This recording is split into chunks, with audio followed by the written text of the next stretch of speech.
Behind the anchor sometimes നമ്മൾ കാണുന്ന ചില ആളുകളെ വളരെ ദേഷ്യക്കാരെ നമുക്ക് തോന്നിയേക്കാം. പല ചെറിയ കാര്യങ്ങൾക്കും അവർ വലുതായ റിയാക്ഷൻ ആണ്. നമ്മളൊന്ന് ചിന്തിക്കാൻ പോലും നിൽക്കാതെ ഇമ്മീഡിയറ്റ് ആയി പറയും അവനോർ അവൾ വളരെ ദേഷ്യക്കാരനാണ്, I don't like that person. But have you ever stopped and asked എന്തായിരുന്നു അവന്റെ ദേഷ്യത്തിന് പുറകെയുള്ള story? That's not anger, it's a pain. ദേഷ്യമൊന്നും വെറുതെ വരുന്നതല്ല, അത് വരുന്നതിനുള്ള കാരണം after getting pain again and again. ഒരിക്കലും ഇത്രയും ഹാർഷാവെന്ന് കരുതിയിട്ടല്ല, but life made them that way.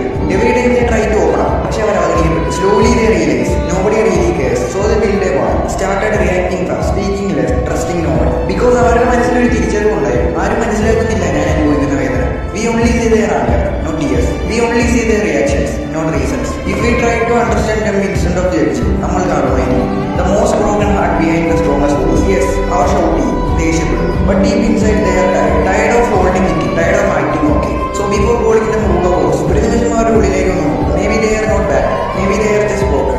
Because sometimes the one we think are too much are actually the one who needs someone the most.